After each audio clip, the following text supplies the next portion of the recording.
আপনারা যখনই ফেসবুকে স্টোরি বা কোনো ফটো আপলোড করেন তখনই কিন্তু সেটা ঝাপসা ঝাপসা দেখতে লাগে বা ঘোলাসে হয়ে যায়।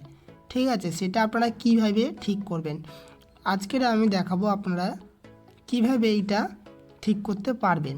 অনেক ইউটিউবার কিন্তু দেখিয়েছে আপনাদেরকে যেরকম নিয়ম, আদৌ কিন্তু সেরকম নিয়মে হয় না।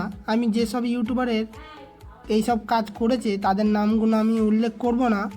ঠিক আছে, আমি সোজাসুজি শর্টকাটটা আপনাদেরকে আমি দেখাবো। এর জন্য আপনাদের ফোনে দুটি অ্যাপস থাকা লাগবে, তাহলে আমি আপনাদেরকে ভালো করে বোঝাতে পারবো। এক হলো ফেসবুক লাইট, ঠিক আছে, আপনাদের সেম আইডিটা এখানেও লগ ইন করে নেবেন। আর এক হলো আপনাদের ফেসবুক যেটা বিটা ভার্সন সেইটা আছে, ঠিক আছে, এটাও লগ ইন করে নেবেন। আসার পরে সিম্পলি ফেসবুকটাকে ওপেন করবেন, করার পর প্রোফাইলে ক্লিক দেবেন, দেওয়ার পরে এখানটায় সেটিংয়ে চলে যাবেন। ঠিক আছে, এখানে চলে আসবেন, দেখুন উপরে আছে সেটিং অ্যান্ড প্রাইভেসি, এই অপশানে আসবেন। আসার পরে একটু নিচের দিকে আসবেন, আসার পর দেখছেন এখানে মিডিয়া, ঠিক আছে, এই যে মিডিয়া, এই মিডিয়াটা এখানে ক্লিক দেবেন। দেওয়ার পরে এখানে কিন্তু আপনাদের এরকম সেভ ডাটাতে থাকবে, এই যে সেভ ডাটা 40%, ঠিক আছে, এই জায়গায় থাকবে। এর মানে কি হচ্ছে, আপনাদের ফোনে ডেটা কম খরচা হচ্ছে, ওর জন্য আপনাদের ভিডিও কোয়ালিটিটা কমে যাচ্ছে। ঠিক আছে, এটা আপনারা এই উপর দিকে ঠিক করে দেবেন।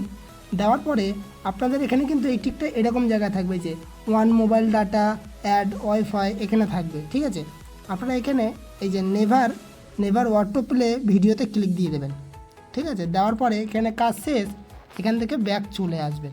ওকে, আসার পরে এবারে আপনারা কী করবেন, ফেসবুক লাইট যে অ্যাপসটা আছে সেই অ্যাপসটিকে ওপেন করবেন।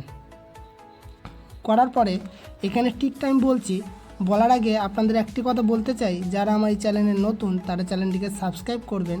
আর যারা আমার এই ভিডিও দেখছেন অনেক দিন ধরে তাদেরকে বলছি ভাই একটা লাইক দিয়ে চ্যানেলটিকে অবশ্যই সাবস্ক্রাইব অ্যান্ড ফলো করে নেবেন। ঠিক আছে, এখানে সেম আপনারা এই 3 লাইনে ক্লিক দেবেন। দেওয়ার পরে নিচের দিকে আসবেন, আসার পরে যে সেটিং আছে না, সেটিংটাতে ক্লিক দেবেন। ঠিক আছে, আবার এখান দিয়ে একটুখানি উপর দিয়ে তুলবেন। তোলার পরে এই যে এখানে দেখতে পাচ্ছেন যে মিডিয়া, সেম মিডিয়া, ঠিক আছে, এখানে মিডিয়াতে ক্লিক দেবেন।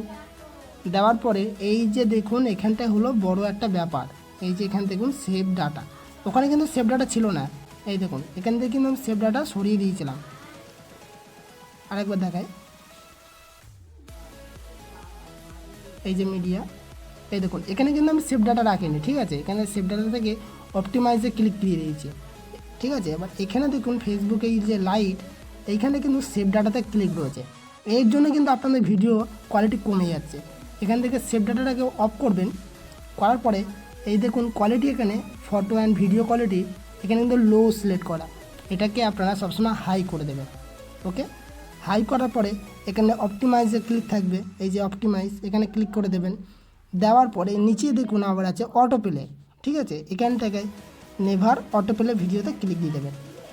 ওকে, দেওয়ার পরে আপনারা কি করবেন, এখান থেকে ব্যাক হয়ে যাবে। আশা করছি আপনাদের সমস্যাটা সলভ হয়ে যাবে, আর কখনোই আপনাদেরকে ওই যে কোয়ালিটির দিকে কোনো প্রবলেম হবে না। আপনারা যাই আপলোড করুন না কেন ওটা এইচডি কোয়ালিটিতে আপলোড হবে।